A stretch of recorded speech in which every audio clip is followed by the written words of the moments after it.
આપણે પરાગનયનની પ્રક્રિયા છે એને લઈને વનસ્પતિમાં કેવા પ્રકારના અનુકૂલન જોવા મળે છે એના માટે વાત કરવાના છે.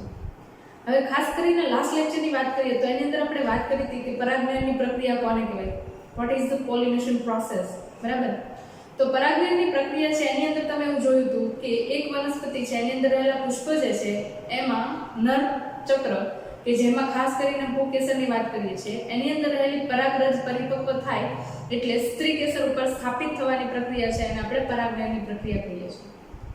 હવે અહીંયા આગળ આપણે વાત કરેલી કે નરજન્યુ અને માદાજન્યુ બંને અચલિત પ્રકારના છે, તો અલગ અલગ પ્રકારના વાહકો છે એમના વડે પરાગનયનની પ્રક્રિયા થશે.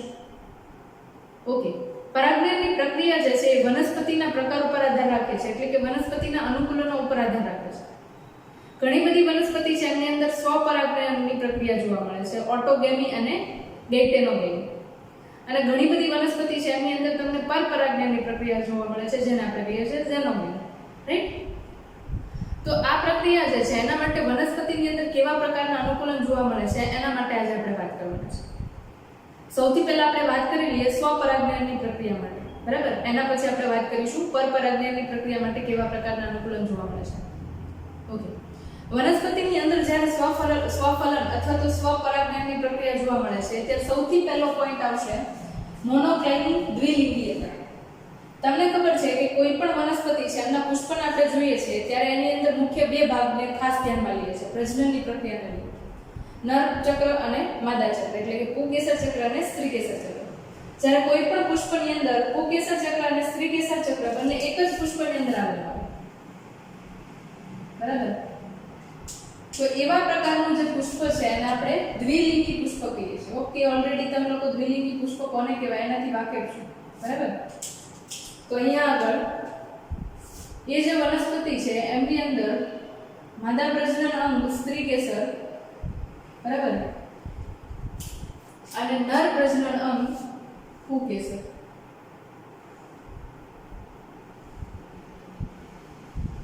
બંને એક જ પુષ્પની અંદર હાજર છે એટલે હું એને કહીશ દ્વિલિંગી પુષ્પ. આવા પ્રકારના પુષ્પ જે છે આપણને વટાણા અને બારમાસીમાં જોવા મળે છે, બરાબર. અને બંને ચક્ર એક જ પુષ્પની અંદર હાજર છે એટલે જ્યારે પરાગરજ છે એ પુંકેસરમાંથી મુક્ત થશે અને સ્ત્રીકેસર ગ્રહણશીલ હશે એટલે ત્યાં ડાયરેક્ટ પરાગરજ છે સ્થાપિત થઈ જશે. સ્ત્રીકેસરનું ગ્રહણશીલ હોવું એટલે શું? તો કે આપણે જોઈએ છીએ કે કલિકાવસ્થામાંથી ધીરે ધીરે પુષ્પ છે પુખ્તાવસ્થા સુધી પહોંચે છે અને પુષ્પ તરીકે ખુલે છે. અને એ પ્રક્રિયા દરમિયાન જોઈએ તો પ્રજનન અંગો છે એમનો વિકાસ થતો હોય છે.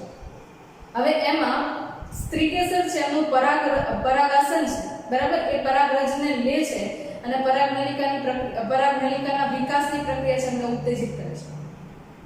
તો જ્યારે પરાગરજ છે એમને ગ્રહણ કરવા માટે અથવા તો પરાગરજની અંદરથી પરાગનલિકાના વિકાસ માટે પરાગાસન સ્ત્રીકેસરમાંથી સક્રિય હોય અથવા તો પૂર્ણ વિકસિત હોય ત્યારે જ એ પરાગનલિકાના વિકાસની પ્રક્રિયાને ઉત્તેજિત કરી શકે છે. તો આવા પ્રકારે જ્યારે પરાગાસન છે એ રૂપાંતરિત થઈ ચૂક્યું હોય અને સંપૂર્ણ રીતે પુખ્ત બની ગયું હોય ત્યારે એને આપણે ગ્રહણશીલ પરાગાસન તરીકે ઓળખીએ છીએ, બરાબર. તો અહીંયા આગળ આપણને શું જોવા મળશે તો કે એની અંદર આપણને હંમેશા મોનોક્લાઇની એટલે કે સ્વપરાગનયનની પ્રક્રિયા માટેનું અનુકૂલન જોવા મળશે, રાઈટ. આવું તમને વટાણા અને બારમાસી મોટા ભાગે તમે જુઓ તો જે દ્વિલિંગી પુષ્પો છે એમની અંદર સ્વપરાગનયનની પ્રક્રિયા જોવા મળતી હોય છે. બીજું આપણી પાસે એક એક્ઝામ્પલ છે સહપક્વતા. વટાણા અને બારમાસીની અંદર ફરીથી સહપક્વતા જોવા મળે છે. સહપક્વતા એટલે શું? આપણને ખબર છે કે પરાગરજ છે એ પુંકેસરમાંથી મુક્ત થાય છે અને પરાગાસન છે એમના વડે ગ્રહણ થાય છે. તો જે સમયે પરાગરજ છે એમને ગ્રહણ કરવા માટે સ્ત્રીકેસર છે ગ્રહણશીલ બને છે એ જ સમયે પુંકેસર છે પરિપક્વ બની જાય છે અને એમની અંદરથી સ્ફોટનની પ્રક્રિયા થઈ જાય છે. એટલે સ્ફોટનની પ્રક્રિયા થઈ જશે એટલે પરાગરજ મુક્ત થશે અને પરાગરજ મુક્ત થઈ જશે એટલે બંને પરાગનયનની પ્રક્રિયા માટે કેપેબલ છે અને સાથે જ પ્રક્રિયા કરે છે. તો જ્યારે આવી રીતે સાથે પ્રક્રિયા કરે છે ત્યારે એ પ્રકારની પ્રક્રિયા છે એમને આપણે હોમોગેમી એટલે કે સહપક્વતા તરીકે ઓળખીએ છીએ, બરાબર. નેક્સ્ટ એક્ઝામ્પલ સૌથી ઇમ્પોર્ટન્ટ, જો તમે એનસીઈઆરટી બેઝ પ્રિપરેશન કરતા હો તો આ બે સ્ટાર્ટ કરેલા પોઈન્ટ છે એમને ખાસ યાદ રાખવા, સહપક્વતા અને સૌગંધ પુષ્પતા, બરાબર. બાકી તમે નીટ માટે કે બીજી કોઈ પણ કોમ્પિટિટિવ એક્ઝામ માટે પ્રિપરેશન કરો છો તો આ બધાના ઇંગ્લિશ અને ગુજરાતી વર્ડ્સ યાદ રાખવા જરૂરી છે સાથે સાથે એક્ઝામ્પલ પણ, બરાબર.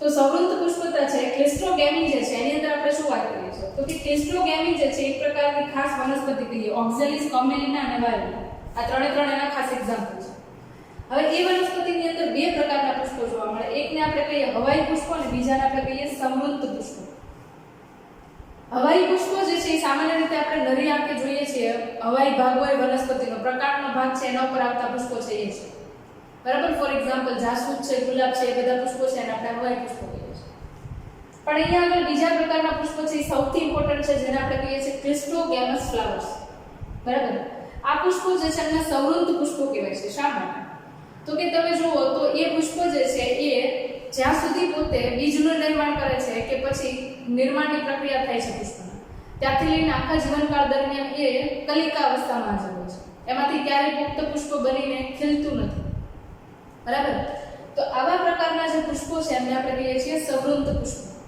હવે આવા પ્રકારનું અનુકૂલન શા માટે છે તો કે જ્યારે પુષ્પ જે છે એ કલિકા અવસ્થામાં છે બરાબર એટલે એક માની લો કે બહારના વાતાવરણ સાથે એને કોઈ કોન્ટેક્ટ નથી બરાબર હવે આપણે જે આ સ્ટડી કરીએ છીએ શું છે તો કે સ્વફલન માટેના અનુકૂલનો જોઈએ છે તો હંમેશા માટે કલિકા અવસ્થામાં છે અને બીજું કે એ દ્વિલિંગી પુષ્પ ધરાવે છે એટલે એની અંદર પુંકેસર ચક્ર અને સ્ત્રી કેસર ચક્ર બંને એક સાથે હાજર હશે તો એ માત્ર ને માત્ર કલિકા અવસ્થામાં એટલા માટે રહે છે કે એના જ પુષ્પના પરાગાશયમાંથી મુક્ત થતી પરાગરજ એના જ પુષ્પના સ્ત્રી કેસરના પરાગાશય ઉપર સ્થાપિત થાય બરાબર તો એ સ્વફલનની પ્રક્રિયા માટે એ ક્લિસ્ટ્રોગેમસ પ્રકારના પુષ્પો એટલે કે હંમેશા માટે કલિકા અવસ્થામાં જોવા મળતા પુષ્પો છે એ જોવા મળશે બરાબર ફરીથી આ વનસ્પતિ જે છે એના માટેનું સ્વફલનનું અનુકૂલન છે સવૃંત પુષ્પતા ક્લિસ્ટ્રોગેમસ ફ્લાવર બરાબર કલિકા અવસ્થામાં જોવા મળતું પુષ્પ એક્ઝામ્પલને ખાસ યાદ રાખજો ઓક્ઝાલિસ કોમેલિના અને વાયોલા આ ત્રણે વનસ્પતિ છે એની અંદર તમને આવા પ્રકારની પ્રક્રિયા જોવા મળે છે બરાબર ઓકે છેલ્લો ટાઈપ જે છે એની અંદર જોઈએ છે આપણે કલિકા પરાગનયન બર્ડ પોલિનેશન કલિકા પરાગનયન બર્ડ પોલિનેશન છે ફરીથી તમે સવૃંત પુષ્પ છે એની સાથે કમ્પેર કરી શકો છો પણ અહીંયા આગળ થોડો ચેન્જ છે આપણને ખબર છે કે જ્યારે પુષ્પનું નિર્માણ થાય છે ત્યારે એ શરૂઆતમાં કલિકા અવસ્થામાં હોય બરાબર જે સંપૂર્ણ રીતે જુઓ તો વજ્રપત્ર છે એમના વડે ઢંકાયેલું બરાબર હવે એની અંદર તમે જુઓ તો સ્ત્રી કેસર અને પુંકેસર જે છે એ કલિકા અવસ્થા દરમિયાન જ પરિપક્વ બની જાય છે અને એ મુક્ત થતી પરાગરજ છે એ કલિકા અવસ્થામાં જ પરાગાસન છે એના પર સ્થાપિત થઈ જાય છે અને ફલનની પ્રક્રિયા છે કમ્પ્લીટ પૂરી કરે છે બરાબર એકવાર ફલનની પ્રક્રિયા પૂરી થઈ ગયા બાદ કલિકા અવસ્થામાં રહેલું પુષ્પ છે એ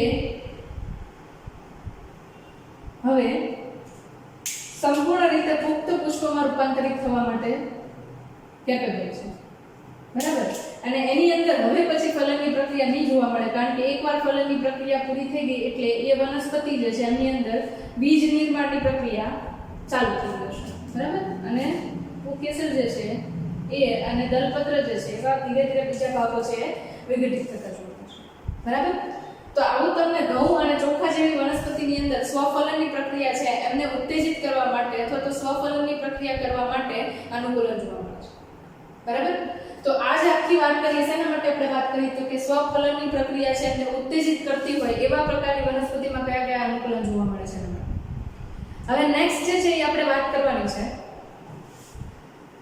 પરપરાગનયન માટેના જોવા મળતા હોય એવા અનુકૂલન બરાબર જે વનસ્પતિની અંદર પરપરાગનયનની પ્રક્રિયા છે ઉત્તેજાતી હોય એવા પ્રકારની વનસ્પતિ માટે આપણે વાત કરવાની છે પહેલું એક્ઝામ્પલ છે અહીંયા આગળ ડાઇકેની અહીંયા આગળ શું જોયું તો આપણે મોનોકેની હવે આનાથી આની અંદર વિરુદ્ધ હશે હવે હંમેશા યાદ રાખવાનું કે જ્યારે પરપરાગનયનની પ્રક્રિયા થાય છે ત્યારે કુદરતી રીતે થતી પ્રક્રિયામાં પુષ્પો જે છે મોટા ભાગે કેવા હશે એકલિંગી બરાબર પુષ્પો એકલિંગી છે એટલે એની અંદર તમે વાત કરી આપણે પપૈયા માટે તો એની અંદર તમે જુઓ તો એક છોડ ઉપર તમને નર પુષ્પો જોવા મળશે અને બીજા છોડ ઉપર તમને માદા પુષ્પો જોવા મળશે બરાબર હવે નર પુષ્પો એવું નામ આપીએ છીએ તો એનો મતલબ એવું થયો કે માત્ર ને માત્ર એ પોતે પુંકેસર ધરાવે છે જે પુષ્પ માત્ર પુંકેસર ધરાવે છે એન્થર જે ધરાવે છે એવા પુષ્પને હું કહીશ નર પુષ્પો બરાબર અને બીજું પુષ્પ છે કે જેની અંદર માત્ર ને માત્ર સ્ત્રી કેસર છે, બરાબર, જેની અંદર માત્ર ને માત્ર તમને સ્ત્રી કેસર જોવા મળે છે. તો એવા પુષ્પને હું માદા પુષ્પ તરીકે ઓળખીશ, બરાબર. અને હું કહીશ માદા પુષ્પ એટલે કે ફિમેલ ફ્લાવર.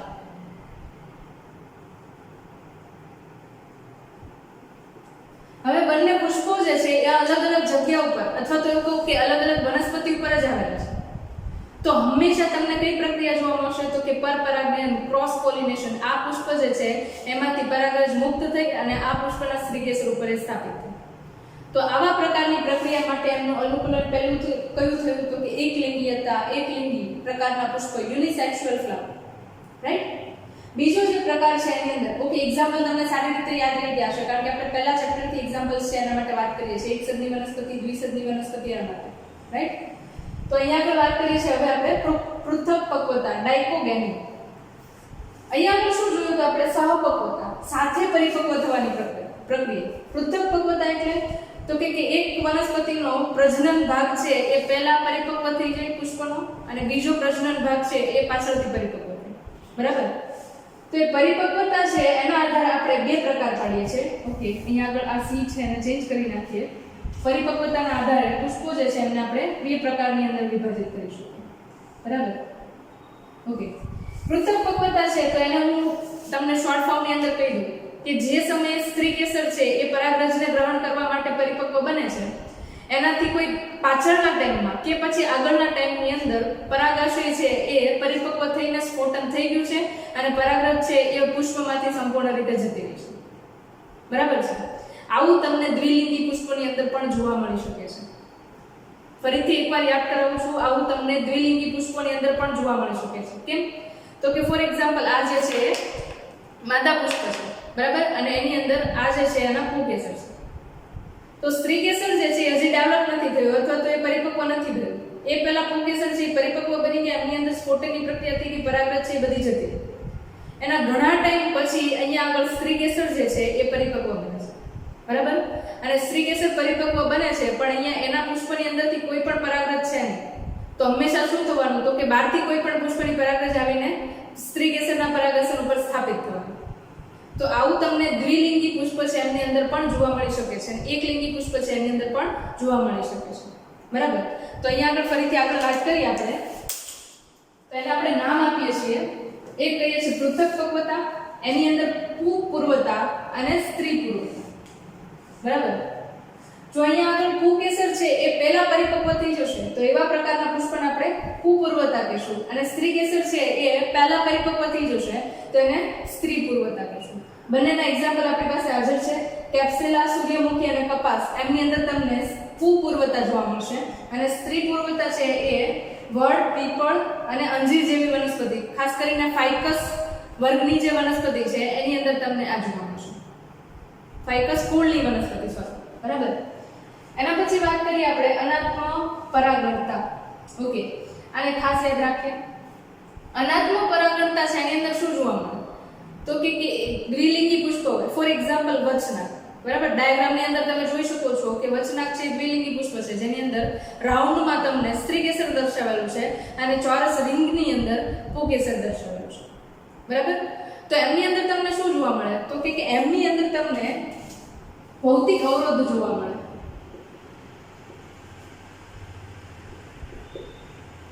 બરાબર. ભૌતિક અવરોધ જોવા મળશે એના કારણે શું થશે તો કે સ્ત્રી કેસર જે છે એમની સાથે પરાગરજ છે એના જ પુષ્પની ક્યારેય સ્થાપિત નહીં, બરાબર. તો આવા પ્રકારે જ્યારે બેરિયર જોવા મળે સ્ત્રી કેસર અને પુકેસરની વચ્ચે ત્યારે એને અનાત્મ પરાગણતા હર્કોગેમી તરીકે ઓળખવામાં આવે છે, બરાબર. એને આપણે નામ આપીએ છીએ હર્કોગેમી, રાઈટ. આવું તમને વચનાક અને આંકડાની અંદર જોવા મળે છે, બરાબર. નેક્સ્ટ એના પછી જુઓ તો પરાગવાહિની હિટ્રોસ્ટાઇલ. વિષમ પરાગવાહિની છે એ હિટ્રોસ્ટાઇલ છે કોની અંદર જોવા મળે. પહેલા તો એ સમજી લઈએ કે વિષમ પરાગવાહિની કોને કહેવાય.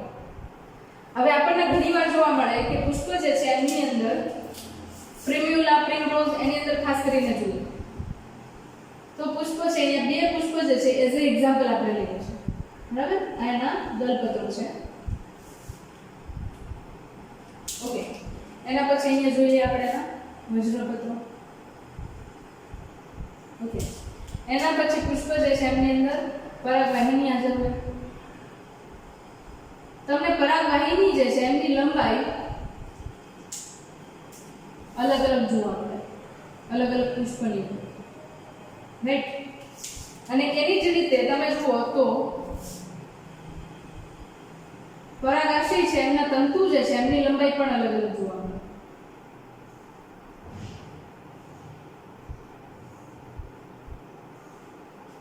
તો જ્યારે તમને આવી રીતે પરાગવાહિની જે છે એમની લંબાઈમાં ફેરફાર જોવા મળે ત્યારે ઓબ્વિયસ છે કે પરાગનયનની પ્રક્રિયા છે એના માટે અવરોધ ઊભો થવાનો, બરાબર.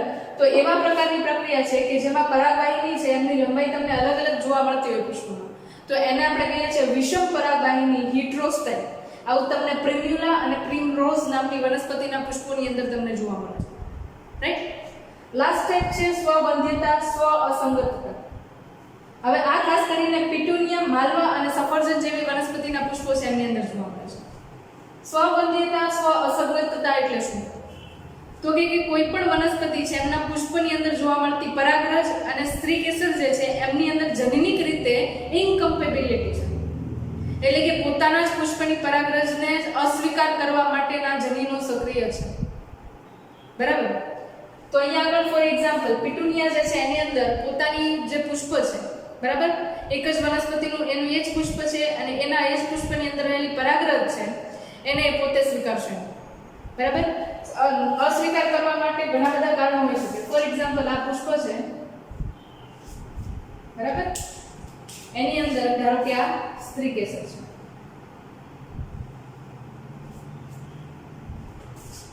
એની અંદર ધારો કે આ સ્ત્રી કેસર છે અને એની સાથે અહીંયા આગળ તમે જુઓ છો પરાગાશય,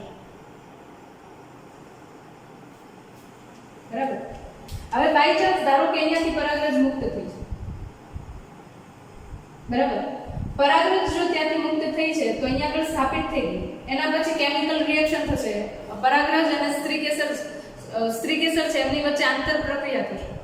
પરાગરજ અને સ્ત્રી કેસર વચ્ચે આંતર પ્રક્રિયા થયા બાદ પુષ્પ જે છે એમનું પરાગાસન છે એ નક્કી કરશે કે આ પરાગરજ છે મારા જ પુષ્પની છે કે નહીં. રાસાયણિક સંદેશાઓ પહોંચાડવામાં આવશે, બંનેની વચ્ચે કોમ્યુનિકેશન થશે, બરાબર. રસાયણો બરાબર ટેકને લાગશે તો એ પરાગનલિકાનો વિકાસ થવા દેશે અને પરાગવાહિની જે છે, જે સ્ત્રી કેસરનો ભાગ છે એ પોતે પરાગનલિકાના વિકાસમાં મદદરૂપ થશે. પરંતુ જો પરાગરજ છે અસંગત પ્રકારની છે અથવા તો એવું કહું કે સ્વબંધ્યતાને નિર્દેશિત કરે છે તો અહીંયા આગળ પરાગનલિકા છે એ એનો વિકાસ છે રૂંધાશે, કારણ કે પરાગવાહિની જે છે એનો વિકાસ આગળ નહીં થશે, બરાબર. અને આના ઉપરાંત પરાગરજના અંકુરણની પ્રક્રિયા છે એને પણ પરાગાસન છે એ અવરોધી શકે છે. તો આવા પ્રકારની પ્રક્રિયા છે એને આપણે સેલ્ફ સ્ટેરિલિટી, સ્વબંધ્યતા અથવા તો સ્વ અસંગતતા, સેલ્ફ ઇનકમ્પેબિલિટી તરીકે ઓળખીએ છીએ, બરાબર.